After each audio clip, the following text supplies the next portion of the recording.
You've had that little blue jar sitting in your medicine cabinet for years. Maybe your mom put it there. Maybe you bought it once for a cold and forgot about it. Here's the thing nobody ever told you.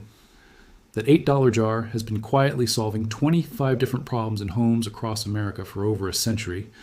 And somewhere along the way, most of that knowledge just vanished.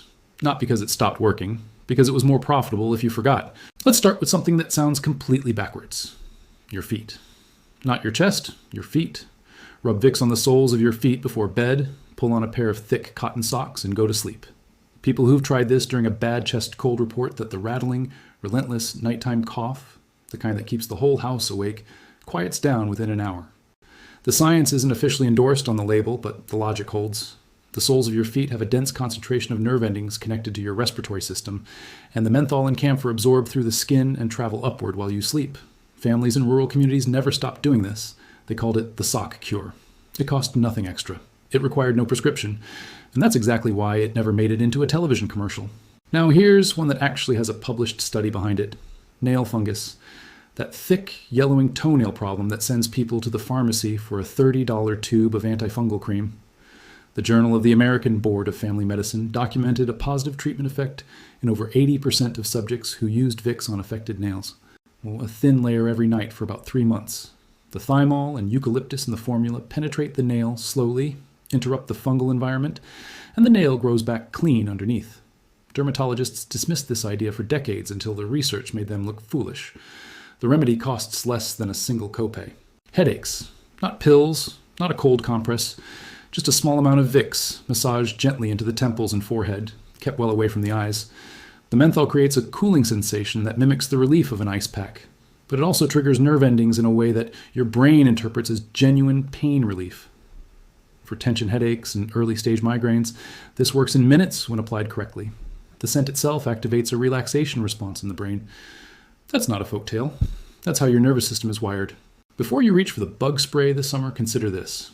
The cedar oil and camphor in Vicks create a scent barrier that mosquitoes, ticks, and fleas actively avoid. A thin layer on exposed skin before going outside keeps most of them off.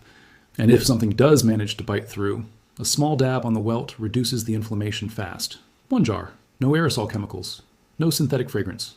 The same jar you already own. Muscle aches, the deep ones that come after a long physical day or during the flu.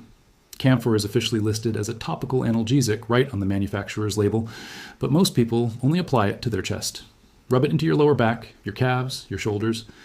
Within 10 minutes, the warming sensation pulls the ache out of the muscle in a way that a cheap sports rub costing 3 times as much can't consistently match. The formula hasn't changed in 125 years. There's a reason for that. Now here's where it gets interesting for your home. Cracked heels. A thick layer before bed covered with socks softens dead skin within 4 nights to the point where you can file it away painlessly. Chapped lip corners. Not on the lip itself, just the cracked edges. A tiny dab is all it takes. Splinters drawn close to the surface overnight when you apply Vicks and cover with a bandage.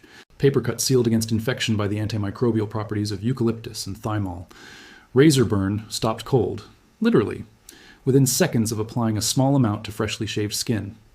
At this point, you might be wondering how any of this got buried. The answer isn't dramatic, it's just economics. There's no money in teaching you to use one product for 25 problems. There's a tremendous amount of money in selling you 25 separate products. The manufacturer never had to hide anything. They simply stopped advertising the other uses. They focused the label on coughs.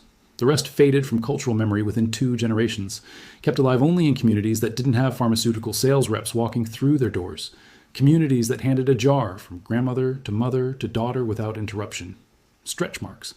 Consistent application of Vicks on the abdomen, hips, or thighs has been reported by many women to visibly reduce their appearance within weeks. The eucalyptus carries anti-inflammatory properties that soften and tighten skin tissue. Don't apply near the eyes, but for the body, it works quietly and cheaply in a market that charges $40 for specialty creams with the same basic logic. Your cat is destroying your couch. An open jar of Vicks placed near the corner they keep clawing will keep them away from that spot for weeks. They find the scent genuinely unpleasant. Same principle works on dogs that chew on baseboards or shoes. A light wipe on the surface and the habit stops. For minor kitchen burns, only after cooling completely under cold water. The menthol provides immediate cooling relief, and camphor reduces the inflammation. Never apply to open or blistering wounds. Dry elbows and knees. A thin layer overnight under an old long-sleeve shirt, and by morning the rough patches are gone. Earaches in children. A small amount on a cotton ball placed gently at the outer opening of the ear, never inside the canal, warms the area and eases pressure. Parents who've used this at 3 in the morning swear by it. Now let's talk about the house itself. Squeaky door hinges. Before WD-40 became the American answer to every squeak, and it didn't even become widely available until 1958. Families used what they had. A small dab of Vicks worked into the hinge pin silences a door for 6 to 8 months. The petroleum base lubricates. The oils penetrate the metal. It won't rust the hinge. It won't drip onto your floor, and the scent fades within a day. Sticky wooden drawer slides in old dressers. Rub a thin coat along the runners, and the drawer glides the way it did the year it was built. A 1923 dresser, 1 jar, 6 cents worth of product. Rust prevention on hand tools in a humid shed or garage. A thin coating of Vicks on metal surfaces seals them from oxygen. Carpenters in cold climate workshops use this on their hand planes through winter, when condensation forms and rust develops overnight. Crayon and pen marks on walls, a small amount on a soft cloth, gentle circular motion, and the mark comes off without damaging paint or wood finish. Musty odors in closed rooms, set an open jar on a shelf in a basement or spare bedroom, and within 12 hours, the menthol and eucalyptus neutralize the smell. It dissipates on its own within a few days without leaving the scent behind permanently. Stuck zippers on coats or tent bags, a tiny amount on the teeth frees them instantly. Refrigerator door gaskets on older models. A twice-yearly wipe of Vicks keeps the rubber supple, maintains the seal, and stops your compressor from running constantly. An appliance repairman who started this habit over 2 decades ago reports he hasn't had to replace a single gasket since. Deer in your garden. Dabs of Vicks on cotton balls hung around the perimeter. Replaced every 2 weeks, create a menthol barrier that keeps them out of your vegetable patch through the entire growing season. That's 24. Now here's the 25th. And it's the one that ties everything together. In 1957, an instructional film was produced for pharmacists and retail staff demonstrating a technique called the steam tent method. It was never broadly distributed to the public. In that film, one of the featured approaches involved boiling 2 quarts of water, turning off the heat, adding 1 tablespoon of Vicks to the steaming pot, and then placing the pot on a heat-safe surface in the room. Not breathing,